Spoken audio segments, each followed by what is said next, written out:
मौला हुसैन इतने खूबसूरत थे कि पेशानी से नूर की किरणें निकलती थी।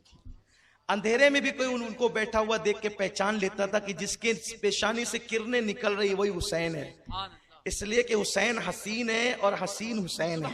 इंसान को बेदार तो हो लेने दो, हर कौम पुकारेगी हमारे हैं हुसैन, हुसैन पूरी कौम के हैं। और डॉक्टर बाबा साहब अम्बेडकर ने कहा था मैं हुसैन को खिरात पेश करता हूं। किसी ने कहा था डॉक्टर साहब हुसैन आपके मजहब के नहीं है फिर भी आप उनको खिरात पेश करते हैं। तो डॉक्टर ने कहा था दरअसल हुसैन ने एक बंदे के खिलाफ एहतजाज किया था जो हुकूमत वाला था कि वो फूफी से निकाह करता था, सौतेली माँ को अपने हरम में रखता था, सौतेली बहन से निकाह को जायज समझता था। अगर हुसैन करबला में ना आते तो हमारी फूफियों की इज्जत भी खतरे में पड़ जाती, हमारी सौतेली माओ की आबरू भी खतरे में पड़ जाती। हुसैन ने करबला में जा करके सिर्फ इस्लाम ही नहीं बचाया है, हुसैन ने करबला में जा करके कायनात की हर बेटी की आबरू बचाई है, हर बेटी की इज्जत बचाई है। ये मौला हुसैन का किरदार है। दाढ़ियां मुंडा मुंडा कर गटरों में फेंक रहे हैं, कान में हेडफोन लगाकर गाने सुन रहे हैं, औरतें बेपर्दा निकलकर मेलों में जा रही है, लड़कियां गलों में दुपट्टे लटका करके मेले ठेलों तक पहुंच रही है। मैं अहले बैत के मुहिब्बों से मुखातिब होकर एक बात कहना चाहता हूं, अरे तुम्हारा जवान बेटा अगर इंतकाल कर जाए तो क्या तुम बन सवर कर मेलों में जाओगी? अली अकबर की शहादत के दिन तुम्हें मेले नजर आते हैं? अगर तुम्हारा मासूम बच्चा इंतकाल कर जाए तो क्या उस दिन तुम बन सवर करके बेपर्दा घूमने निकल जाओगी? मेरी बहनों, मासूम अली असगर की शहादत के दिन तुम गुनाह करते हो और उसके बाद फिर हमारे शहर में बांसुरी बेचने वालों की भीड़ होगी और हमारे नौजवान वो बांसुरियां बजाएंगे, जबकि यजीद का किरदार है कि यजीद बांसुरी बजाता था। हुसैनियों ये मोहब्बत नहीं है, सिर्फ शरबत पिलाकर इज़हार मोहब्बत नहीं होता, शरबत भी पिलाओ और किरदार हुसैन को भी कबूल करो। मेरा हुसैन कैसे किरदार वाला है। एक दिन 400 साथियों के साथ मौला हुसैन निकले हैं शहर मदीना में। साहिब रौदतुश शोहदा लिखते हैं मौला हुसैन इतने खूबसूरत थे कि पेशानी से नूर की किरणें निकलती थी। अंधेरे में भी कोई उनको बैठा हुआ देख के पहचान लेता था कि जिसके पेशानी से किरणें निकल रही वही हुसैन है, इसलिए कि हुसैन हसीन है और हसीन हुसैन है। उनका नाम भी हुसैन है। अल्लाह अकबर, क्या ज़बात है, क्या ज़बात है। मेरे आका फरमाते हैं हसन हुसैन से पहले अल्लाह ने उन नामों को जन्नत में छुपा के रखा था कि ये नाम कोई रख ही ना सके, ये नाम कोई रख ना सके, कुर्बान जाए। क्या प्यारी बात कही मेरे सरकार ने, फरमाया कि मेरे हसन हुसैन के लिए नाम छुपा के रखे थे, किसी के जहन में नहीं आए, ना नबियों के जहन में, ना उस जमाने के वलियों के जहन में कि वो रखे नाम हसन हुसैन। अल्लाह ने ये नाम मेरे बेटों के लिए मखसूस कर रखे थे। कुर्बान जाएं, जिन नाम वाले न हो, जिन जैसे नाम वाले न हो, उन जैसी जात और किरदार वाले कैसे हो सकते हैं। मौला हुसैन निकले हैं 400 साथियों के साथ। बहुत हुजूर का मामा सर पे और मौला अली की तलवार हाथ में। कैसे लग रहे होंगे हुसैन? हुजूर का मामा है, हाथ में अली की तलवार है, बावकार अंदाज से चल रहे हैं। ऐसा लगता होगा जैसे फर्श पर अर्श उतर आया हो, ऐसे लगता होगा जैसे चांद जमीन पे उतर आया हो, ऐसे लगता होगा जैसे गुलिस्तां के अंदर लाला ने अपने चेहरे से पर्दा हटाया हो, बल्कि यूं लगता होगा कि जैसे जन्नत का हुस्न जमीन पर सिमट आया हो। हुसैन इस शान से चल रहे हैं। एक बंदा आता है, इतने बावकार अंदाज से चलते हुए देख करके लोगों से पूछता है कौन है ये, कौन है, कौन है ये? किसी ने कहा ये हुसैन है, ये हुसैन है। आ गया, गुस्ताख था, आ गया, अच्छा तू अबू तालिब का पोता है? इसका मतलब कुछ ऐसे सरफिरे भी उस जमाने में थे कि जिनको हजम नहीं होती थी अहले बैत। लेकिन अहले बैत का क्या उसमें बिगड़ता है। लेकिन देखो हुसैन पाक का किरदार क्या है, कुछ सीखो इससे। तू अबू तालिब का पोता है? आपने मुस्कुरा के कहा हाँ। अच्छा वो अली का बेटा है तू? हाँ। वो तेरा बाप तो बड़ा फितना अंगेज था, माज़अल्लाह, बड़े फितने पैदा किए उसने। लोगों ने तलवारें निकाली, जो साथी थे। चुप रहो, ये बात मुझसे करता है, तुम्हारी तलवारें क्यों निकलती है? मौला हुसैन ने जब सुना तेरा बाप तो फितना अंगेज था, आप फरमाते हैं ओ अल्लाह के बंदे, क्या तू भूखा है कि मैं तुझे खाना खिलाऊं? क्योंकि हो सकता है तू भूख की चिढ़ की वजह से ऐसा बक रहा हो।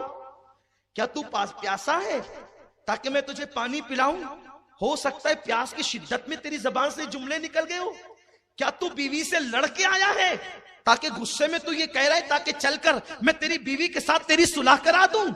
या तू तंगदस्त है कि किसी ने तुझे कर्जा मांगा और लड़ाई की तो तू ये बातें गुस्से में कह रहा है चल अगर तेरा कर्जा बाकी हो तो कर्जा अदा कर दूं? अच्छा आप ही हुसैन है। कदमों पे गिरा, माफ कर दें।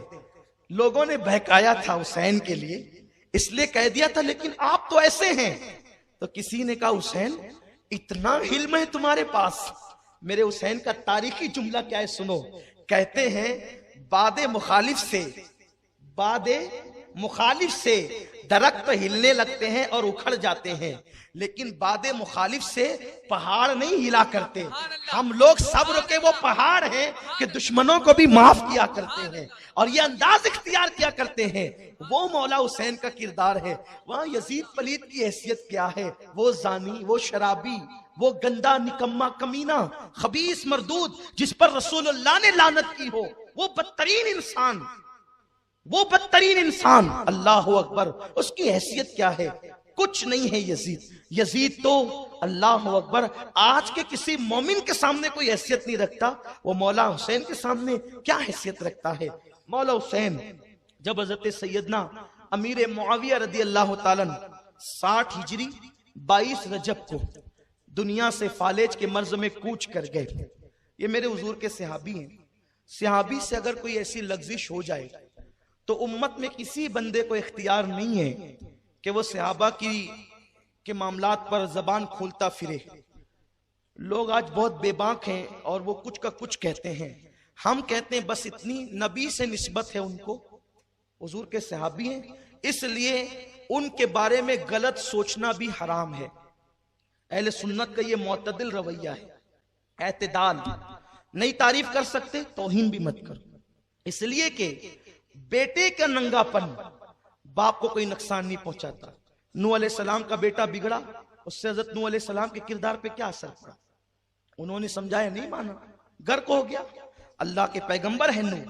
हजरत अमीर मुआविया आशिके रसूल है, ऐसे आशिके रसूल के उन्होंने वसीयत की थी कि मैंने हुजूर के नाखूनों की कतरन संभाल करके रखी है, जब मैं कब्र में जाऊं तो उसको मेरे सीने पे मेरे कफन में रख देना। अल्लाह मुझसे पूछेगा मुआविया क्या लाया है, तो अर्ज करूंगा तेरे हबीब के नाखूनों की कतरन। और उनका विसाल हुआ दमिश्क में, मुल्क शाम में। उन्हें बाग़ सगीर कब्रिस्तान में दफन किया गया है। आज भी वहां उनकी कब्र अनवर मौजूद है। उन्होंने दुनिया से जाते जाते बड़ी वसीयतें की थी यजीद को कि देख उनका ख्याल रखना। बहुत सारी चीजें उन्होंने कही थी, लेकिन जब उनका विसाल हो गया 22 रजब को, उसके बाद यजीद ने एक खत रवाना किया, क्योंकि यजीद को चोर के दिल में तो चोर होता है ना। यजीद को यह खतरा था कि मौला हुसैन मेरी बैअत नहीं करेंगे, क्योंकि मालूम था यह है पक्का गुंडा, ये किरदार लेस आदमी, कैरेक्टर लेस आदमी, इसके पास कोई किरदार तो है नहीं। बांसुरी बजाता है, कनीजों का नाच देखता है, मुजरे सुनता है, बंदर का नाच देखता है। और जो सरजून है ना, सरजून, इस नाम को आप याद रखें, वो आगे काम आएगा। सरजून जो है वो यजीद का दोस्त है। सरजून ने यजीद की जितनी पोल खोली है उससे ज्यादा किसी ने यजीद की पोल नहीं खोली। ये हर अय्याशी में सरजून यजीद के साथ साथ रहता था। तारीख में अलबिदाया व निहाया वगैरह उठा करके पढ़े, और भी दीगर मुअर्रिखीन का रिकॉर्ड उठा करके पढ़े, सरजून ने बहुत सी बातों का इंकिशाफ किया है। सरजून का कहना यह है कि यजीद जो है वो लड़कों के साथ बदफैली भी करता था, और बल्कि यजीद का किरदार इतना घिनौना किरदार था, इतना गिरा हुआ किरदार था कि यजीद जब शहवत उसमें डूब जाता तो वो कुत्तों के साथ भी बदफैली किया करता था। ये यजीद का किरदार है, ये यजीद का कैरेक्टर है। वरना सरजून का वाला आप पढ़ लें उठा करके तारीख के अंदर, इतना बदतरीन आदमी बताओ जो कुत्ते के साथ बदफेली करे, तुम उसके पीछे 2 रकअत नमाज पढ़ोगे जुमा की? अरे जब तुम जैसा नहीं पढ़ सकता, हम जैसा नहीं पढ़ सकता।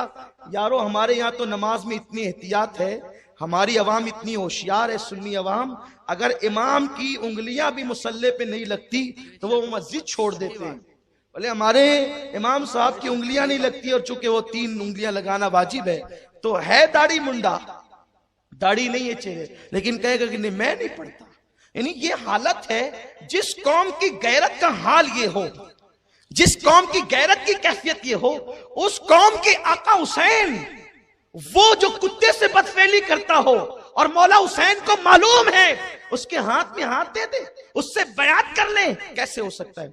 उसने भेजा हुसैन को, कहो वलीद से कहा, वलीद जो मदीने का गवर्नर था उससे कहा, हुसैन को कहो वलीद इब्ने उकबा के वो मेरी बयात करें। अब्दुल्ला इब्ने जुबैर से भी कहना, अब्दुल्ला इब्ने उमर से भी कहना, अब्दुर्रहमान इब्ने अबू बकर से भी कहना। ये 4 नाम उसने खास लिए और उसके बाद कहा कि ये सबसे बयात लेना, बयात करे तो ठीक है। अब देखो उसका कहना, अगर ये बयात न करें इन्हें कत्ल कर देना, चारों को। ये चारों बड़े सहाबा की औलाद और खुद बड़े, मौला अली के बेटे इमाम हुसैन, हज़रत अबू बकर के बेटे अब्दुर्रहमान, हज़रत उमर के बेटे अब्दुल्ला और हज़रत जुबैर इब्ने अव्वाम जो हुजूर के साड़ू हैं, उनके बेटे जनाबे जुबैर, जनाबे अब्दुल्ला इब्ने जुबैर, ये नाम उसने पेश किए। ये बयात करें तो ठीक, वरना इन्हें कत्ल कर देना। अब ये चीज जब वलीद के पास आई, वलीद ने खत पढ़ा, घबरा गया, मौला हुसैन को कत्ल करने की बात की इसने। तो उन्होंने मरवान को बुलाया, मरवान इब्ने हकम। ये मरवान वो शख्स है, मरवान वो इंसान है, बुखारी शरीफ की हदीस है। देखो यजीद के फेवर करने वालों में कैसे कैसे लोग हैं, मैं फिर हवाला दे रहा हूं, बुखारी शरीफ की हदीस है और उसको नकल किया है इब्ने कसीर, अल्लामा इब्ने तैमिया के शागिर्द ने। अल्लामा इब्ने तैमिया वो बंदा है जिसने सबसे पहले मिंबर पे चढ़ करके अल्लाह की तौहीन की इस तरह से कि जैसे मैं कुर्सी पे बैठता हूं तो मेरे वजन से कुर्सी चरचर करती है, वैसे अल्लाह रब्बुल इज्जत भी अपनी कुर्सी पे बैठता है तो उसके वजन से उसकी कुर्सी चरचर करती है। जैसे मैं उतरता चढ़ता हूं वो बिदती है इब्ने तैमिया। और वो औलिया अल्लाह को गाली देने वाला, वसीले का इनकार करने वाला, हुजूर अलैहि सलाम के मजार पे जाने को हराम लिखने वाला, सबसे पहले जिसने हराम लिखा वो इब्ने तैमिया, उसका शागिर्द है हाफिज इब्ने कसीर। उसने अम्मा आयशा के हवाले से लिखा है, बुखारी शरीफ के हवाले से, कि अल्लाह अकबर, अम्मा आयशा कहती है कि जब मरवान अपने बाप की पीठ में था, यानी पैदा नहीं हुआ था, उसके बाप हकम पर अल्लाह के रसूल ने लानत की थी और उसके बाप को शहर बदर कर दिया था कि वो ताइफ में पड़ा रहे। और फिर जब हुजूर ने उस पे लानत की उसके बाप पे, तो उस लानत में मरवान भी शरीक हुआ। मरवान वो लानती है, उसको बुलाया वलीद ने, कहा देखिए खत आए, कहां बुलाओ, हुसैन को बुलाओ। मौला हुसैन और हजरत अब्दुल्ला इब्ने उमर ये दोनों बैठकर बातें कर रहे थे। अब्दुल्ला इब्ने जुबैर, सॉरी इब्ने उमर ने, अब्दुल्ला इब्ने जुबैर और मौला हुसैन बैठ करके बातें कर रहे थे, गुफ्तगू चल रही थी। उतने में कासिद आया, कहा मौला हुसैन आपको और इब्ने जुबैर आपको भी अमीर बुला रहे मदीने मुनव्वरा के। कहा अच्छा ठीक है तुम चलो हम आते हैं। दोनों बातें करने लगे। ऐसा लगता है ये वक्त तो अमीर के मिलने का नहीं है, हो सकता है कि हजरत अमीर माविया का इंतकाल हो गया और यजीद बादशाह बन गया, तो उसी के लिए बुलाया जा रहा है। मौला हुसैन ने कहा कि मैं जाता हूं, क्योंकि कह जो दिया हूं ना कि आता हूं, मैं जाता हूं। इब्ने जुबैर ने कहा तुम जाओ, मैं तो यहां से सीधे अब मक्का ही जाऊंगा, मैं मदीने में रुकने वाला नहीं। वो फौरन वहां से मक्कतुल मुकर्रमा की तरफ रवाना हो गया, उस तरफ जल्दी के जल्दी। ये उधर घर गए और 30 जवानों को साथ लिया। कहा कि देखो अगर मेरी आवाज ऊंची हो ना तो तुम लोग अंदर आ जाना, और जब तक मैं ना कहूं लड़ाई शुरू नहीं करना, क्योंकि हालात ठीक नहीं है। जाने से ऐसा लगता है कितने ज़हीन थे मौला हुसैन, दूरअंदेशी किस कदर थी कि खत आया है इसके बारे में आपने महसूस कर लिया था। मौला हुसैन गए अंदर, वलीद ने कहा कि हज़रत अमीर माविया का इंतकाल हो गया, आपने इन्ना लिल्लाह पढ़ी और मगफिरत की दुआ की और ताज़ियत फरमाई। इससे भी हज़रत अमीर माविया की बुलंदी जाहिर होती है। जिसकी दुआएं मगफिरत मौला हुसैन करते हों उनकी दुआ तो कभी रद्द हो नहीं सकती।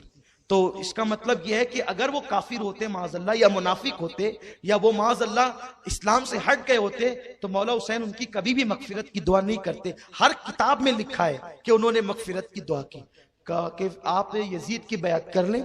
आपने फरमाया इस तरह खुल कर, इस तरह से जो तुम बात कर रहे हो कि यजीद की बैत कर लो, मेरे जैसा आदमी जब बैत करेगा तो खुले मैदान में करेगा। इस तरह चुपके चुपके खामोशी से मुझ जैसे आदमी से बैत लेना यह मुनासिब नहीं है। एक काम करो, बाहर चलो, ऐलान करो, और उसके बाद फिर जो होगा देखा जाएगा। तो वलीद ने कहा, ए मौला आपने तो बात ठीक कही। वलीद ठीक ठाक आदमी था, आपने ठीक कही बात, ठीक है आप जाएं, मैं जो वो सारी सूरत हाल यजीद को लिखता हूँ, मामला मालूम करता हूँ कि ऐसी बात आप कहते हैं। मरवान ने कहा, वलीद इसे कत्ल कर, अगर तूने इसे जाने दिया तो दोबारा तू इस पर काबू नहीं पा सकेगा। मौला हुसैन रुक गए। अच्छा इब्ने ज़रक़ा तू मुझे कत्ल करेगा, या ये करेंगे, तुम लोग मुझे कत्ल करोगे? खुदा की इज्जत की कसम, न तेरे अंदर हिम्मत है न इनमें। वलीद ने कहा, हज़रत आप जाए, अगर पूरी दुनिया की नेमत भी मुझे दे दी जाए और आपको कत्ल का हुक्म दिया जाए तो मैं पूरी दुनिया की नेमत ठुकरा दूं, लेकिन आपको कत्ल नहीं करूंगा। आपके पैर में कांटा चुभे ये हमें गवारा नहीं है, क्योंकि अभी चंद दिन ही तो गुजरे, हमने देखा है कि सहाबा ने आपको कंधे पे बिठाया है, सहाबा आपका एहतराम करते हैं। फिर मौला हुसैन वहां से निकले, घर आए और घर वालों को कहा, हम लोगों को अब मदीना छोड़ देना है। जिस इम्तिहान की खबर अल्लाह के रसूल ने हमें दी थी वो दिन आ गए, और हम लोगों को मदीना तैयबा छोड़ करके अब कहीं और जाना है। इसलिए तुम लोग तैयारी करो और इंतजार करो कि हम लोगों ने मदीने छोड़ देना है। लोग ये कहते हैं कि इमाम हुसैन ने ही बैत क्यों नहीं की, और भी सहाबा की औलादें थी, उन्होंने तो बैत कर ली ना। हम कहते हैं 61 के बाद आप उठा करके देखें स्याह सित्ता, गसीलुल मलाइका के साहबजादे जनाबे अब्दुल्ला इब्ने हंजला गसीलुल मलाइका, वो फरमाते हैं, हज़रत गसीलुल मलाइका के साहबजादे अब्दुल्ला इब्ने हंजला गसीलुल मलाइका फरमाते हैं कि हमने उस वक्त यजीद की बैत तोड़ दी और उस पर खुरूज किया जब हमको ये खौफ हुआ कि अगर हमने यजीद के खिलाफ एहतजाज नहीं किया तो अल्लाह की तरफ से कहीं आग ना बरस पड़े। तो लोगों ने पैरों से जूते निकाल करके फेंके और कहा, जैसे हम पैर से जूता निकाल के फेंक रहे हैं वैसे हम यजीद की बैत निकाल के फेंक रहे हैं। लोगों ने सर की टोपियां निकाल के फेंकी और कहा, जैसे हम टोपियां फेंक रहे हैं वैसे यजीद की बैत फेंक रहे हैं। तो आप कहते हैं कि इमाम ने क्यों बैत नहीं की? यारो, गलत रास्ते जाकर के वापस पलट आना ये किसी दानिश्वर का सेवा नहीं होता, ये किसी दूरअंदेश का सेवा नहीं होता। जिस बात को बाद वालों ने 61 हिजरी के बाद महसूस किया, हुसैन ने उस बात को सन 60 हिजरी में महसूस कर लिया था। आप इतने दूरअंदेश थे, आपने मामला समझ लिया था। जो चीज इमाम हुसैन को समझ में आई, अगर वो दूसरों को भी समझ में आती तो वो लोग उस वक्त बैत नहीं करते। और जब समझ में आ गया तो उन सब ने यजीद का बायकाट किया और यजीद के खिलाफ एहतजाज किया। कम लोगों को लेकर के इमाम हुसैन जो उठे हैं ना, उनसे लोगों ने बहुत रोशनी ली है कि बातिल के खिलाफ उठ करके खड़े होना ये हुसैन का तरीका है। इसीलिए गांधी जी हिंदुस्तान में जब बरतानवी साम्राज्य के खिलाफ उठ करके खड़े हुए, चंद लोग उनके साथ थे, तो लोगों ने गांधी जी से कहा, इतने कम लोगों को इतनी बड़ी हुकूमत से आप ले जाकर के टकराएंगे तो इतने कम लोगों को ले जाना अक्लमंदी नहीं। गांधी ने कहा था, ये बात मैंने हुसैन से सीखी है, ये बात मैंने हुसैन से सीखी है। हुसैन वो है, आप हुसैन को नापिए मत, तौलिए मत। दुनिया में अल्लाह ने कोई ऐसा तराजू ही पैदा नहीं किया जिसमें हुसैन तौला जा सके। अल्लाह ने दुनिया में कोई ऐसा नाप ही पैदा नहीं किया जिससे हुसैन नापा जा सके। अल्लाह ने दुनिया में कोई ऐसे अल्फाज ही पैदा नहीं किए जिसमें हुसैन पाक की मुकम्मल फजीलत बयान की जा सके।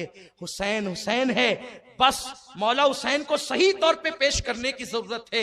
किसी मुफक्किर ने कहा था, इंसान को बेदार तो हो लेने दो, हर कौम पुकारेगी हमारे हैं हुसैन, हुसैन पूरी कौम के है। और डॉक्टर बाबा साहब अंबेडकर ने कहा था, मैं हुसैन को खिरात पेश करता हूं। किसी ने कहा था, डॉक्टर साहब हुसैन आपके मजहब के नहीं है, फिर भी आप उनको खिरात पेश करते हैं। तो डॉक्टर ने कहा था, दरअसल हुसैन ने एक बंदे के खिलाफ एहतजाज किया था जो हुकूमत वाला था, कि वो फूफी से निकाह करता था, सौतेली माँ को अपने हरम में रखता था, सौतेली बहन से निकाह को जायज समझता था। अगर हुसैन करबला में ना आते तो हमारी फूफियों की इज्जत भी खतरे में पड़ जाती, हमारी सौतेली माओं की आबरू भी खतरे में पड़ जाती। हुसैन ने करबला में जा करके सिर्फ इस्लाम ही नहीं बचाया है, हुसैन ने करबला में जा करके कायनात की हर बेटी की आबरू बचाई है, हर बेटी की इज्जत बचाई है। ये मौला हुसैन का किरदार है। जो तासुब की ऐनक हटा करके देखेंगे उनको मौला हुसैन नजर आएंगे। और जो आयत मैंने तिलावत की, अल्लाह फरमाता है, सुम्मा लतुसअलुन्ना यौमइज़िन अनिन नईम। इसकी तफसीर करते अब्दुल्लाह इब्न अब्बास कहते हैं, अल्लाह ने फरमाया कि कयामत के दिन मैं तुमसे नईम के बारे में पूछूंगा। यहां नईम से मुराद क्या है? इब्न अब्बास कहते हैं, अल्लाह कयामत के दिन अली और औलाद अली के हक के बारे में तुमसे पूछेगा।